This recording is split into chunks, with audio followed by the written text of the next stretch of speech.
हमने science fictional movies में देखा है कि कैसे पृथ्वीवासी पृथ्वी से बाहर दूसरे ग्रहों पर जाकर बस्तियां बसाते हैं और हमारा भी कुछ यही सपना है कि हम अपने चंद्रमा और मंगल ग्रह पर बस्तियां बसाएं और एक इंटरप्लैनेटरी सिविलाइजेशन बन जाएं। लेकिन दूसरे ग्रहों या चंद्रमाओं पर बस्तियां बसाना अब सपना या साइंस फिक्शनल नहीं रह गया है, बल्कि अब ये हकीकत होने वाला है। नासा के आर्टेमिस प्रोग्राम से इस नए दौर की शुरुआत होगी और जब इस नए एरा की नींव रखी जाएगी, हम सब इसके साक्षी होंगे।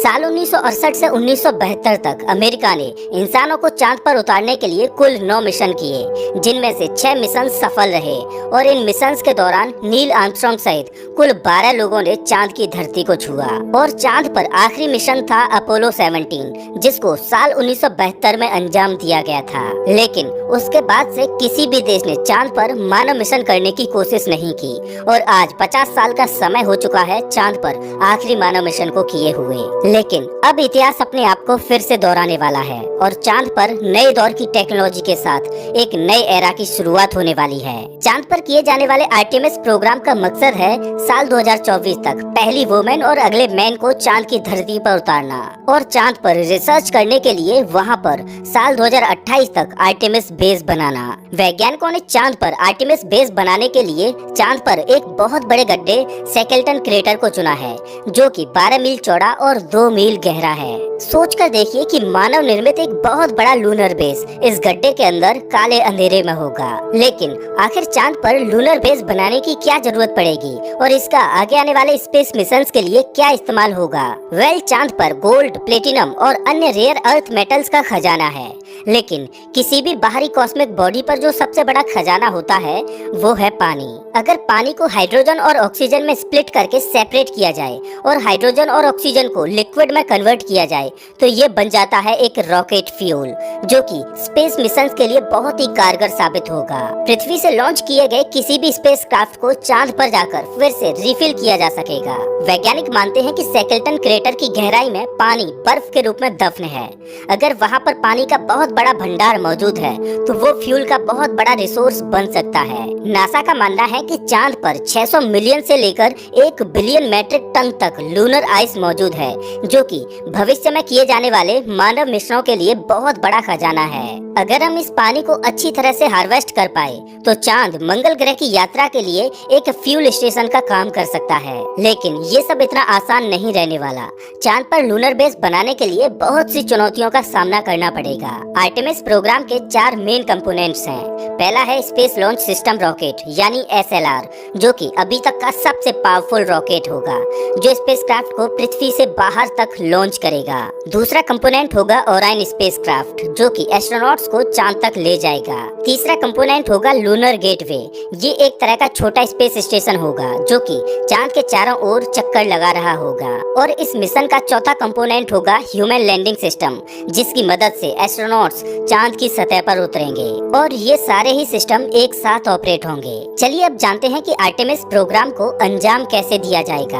आर्टेमिस प्रोग्राम के पहले ही मिशन में एस्ट्रोनॉट्स को चांद पर नहीं उतारा जा सकता, क्योंकि ऐसे मिशंस में बहुत ज्यादा रिस्क होता है। किसी भी मानव मिशन को अंजाम देने से पहले ये सुनिश्चित करना जरूरी होता है कि चांद पर भेजने और वहाँ से वापस लौटने में जिस टेक्नोलॉजी का उपयोग हो रहा है वो टेक्नोलॉजी ठीक से काम कर भी रही है या नहीं। इसीलिए वैज्ञानिक अनमैन्ड मिशन करते हैं। जब उनमें सफलता मिल जाती है तब जाके इंसानों को भेजने का रिस्क लिया जाता है और उनमें उन्हीं रॉकेट्स और टेक्नोलॉजी का इस्तेमाल किया जाता है जो अनमैन्ड मिशन को अंजाम दे चुकी होती हैं। ऐसा ही वैज्ञानिकों ने चांद पर इंसानों को उतारने के लिए अपोलो प्रोग्राम में किया था। अपोलो 4, 5 और 6 इन 3 अनमैन्ड मिशन को सबसे पहले अंजाम दिया गया था। उसके बाद अपोलो 7, 8, 9 और 10 मिशन को अंजाम दिया गया, जिसमें एस्ट्रोनॉट्स तो थे लेकिन उनमें चांद पर उतरने के लिए लैंडर मौजूद नहीं था। मतलब इन मिशंस में एस्ट्रोनॉट्स को चांद पर उतरने के लिए नहीं भेजा था, बल्कि उन्हें केवल सभी सिस्टम्स को टेस्ट करने के लिए भेजा गया था।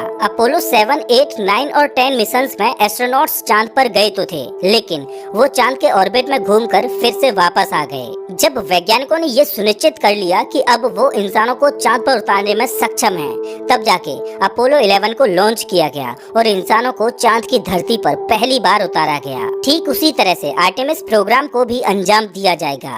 आर्टेमिस प्रोग्राम के पहले फेज में 3 मिशंस किए जाएंगे, जिसमें आर्टेमिस 1 एक टेस्ट फ्लाइट होगी, जिसमें SLS रॉकेट ओरायन स्पेसक्राफ्ट को लॉन्च करेगी, जिसमें कोई भी इंसान मौजूद नहीं होगा। इस मिशन का मकसद ये सुनिश्चित करना होगा कि एस्ट्रोनॉट्स को ले जाने के लिए जिस रॉकेट और स्पेसक्राफ्ट को इस्तेमाल किया जाएगा वो उनके लिए सेफ है या फिर नहीं। इस मिशन के दौरान 13 छोटे छोटे सैटेलाइट्स को भी लॉन्च किया जाएगा। आर्टेमिस 1 के बाद आर्टेमिस 2 को लॉन्च किया जाएगा, जिसमें एस्ट्रोनॉट्स को भेजा जाएगा। इस मिशन का मकसद होगा कि ओरायन स्पेसक्राफ्ट का लाइफ सपोर्ट सिस्टम भविष्य में होने वाले मून मिशंस के लिए लंबे समय तक सस्टेन करेगा या नहीं। इस मिशन में 4 एस्ट्रोनॉट्स को लूनर ऑर्बिट में भेजा जाएगा और ये एस्ट्रोनॉट्स वहां पर चांद की परिक्रमा करते हुए 4 दिन बिताएंगे। उसके बाद फिर से वे घर वापस लौट आएंगे और उसके बाद आर्टेमिस 3 को लॉन्च किया जाएगा, जिसमें पहली बार एक वुमेन चांद की धरती को छुएगी और 50 साल के एक लंबे इंतजार के बाद फिर से चांद पर इंसान पहुंचेंगे। आर्टेमिस 3 को 2024 में लॉन्च किया जाना है। स्पेस लॉन्च सिस्टम यानी SLS को साल 2011 से ही डेवलप किया जा रहा है, जब नासा ने पहली बार आर्टेमिस प्रोग्राम को अनाउंस किया था। ये अभी तक का सबसे पावरफुल रॉकेट है और ये दुनिया का सबसे सुपर हैवी लिफ्ट व्हीकल है। ये इतना पावरफुल है कि एक 32 मंजिला इमारत को भी उछाल कर फेंक दे। SLS का काम होगा ओरायन स्पेसक्राफ्ट को पृथ्वी के ऑर्बिट में ले जाना। पृथ्वी के ऑर्बिट में पहुंचने के बाद काम शुरू होगा ओरायन स्पेसक्राफ्ट का। ओरायन स्पेसक्राफ्ट को 3 पार्ट से मिलकर बनाया गया है, जिसमें से पहला है क्रू मॉड्यूल, जिसमें 6 एस्ट्रोनॉट्स रहकर काम कर सकते हैं और डीप स्पेस ट्रेवल कर सकते हैं। लेकिन आर्टेमिस 3 मिशन में केवल 4 एस्ट्रोनॉट्स ही चांद पर जाएंगे। इसका दूसरा पार्ट है सर्विस मॉड्यूल, जिसमें एस्ट्रोनॉट्स का लाइफ सपोर्ट सिस्टम मौजूद है।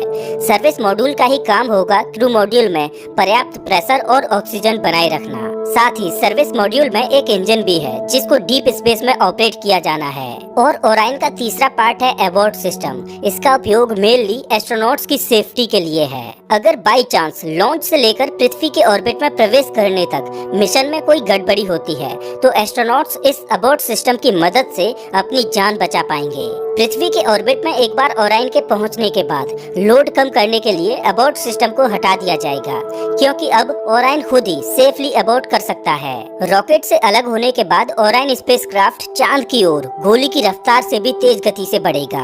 आर्टेमिस प्रोग्राम को नासा अकेले अंजाम नहीं देने वाला, बल्कि इस मिशन में कुछ अंतर्राष्ट्रीय और प्राइवेट कंपनी भी सहयोगी होंगी। ओरायन स्पेसक्राफ्ट चांद तक तो पहुंच जाएगा, लेकिन ओरायन अपने साथ चांद पर उतरने के लिए लैंडर को नहीं लेके जाएगा। इसीलिए स्पेसएक्स इस मिशन के पहले ही चांद के ऑर्बिट में ह्यूमन लैंडिंग सिस्टम को प्लेस कर देगा और जब ओरायन स्पेसक्राफ्ट चांद के ऑर्बिट में पहुंच जाएगा तब वहां पर पहले से मौजूद ह्यूमन लैंडिंग सिस्टम के साथ डॉक करेगा। उसके बाद 2 एस्ट्रोनॉट्स ओरायन स्पेसक्राफ्ट में रहेंगे और 2 एस्ट्रोनॉट्स लैंडिंग सिस्टम में चले जाएंगे और दोनों एस्ट्रोनॉट्स लैंडिंग सिस्टम की मदद से चांद की धरती पर उतरेंगे।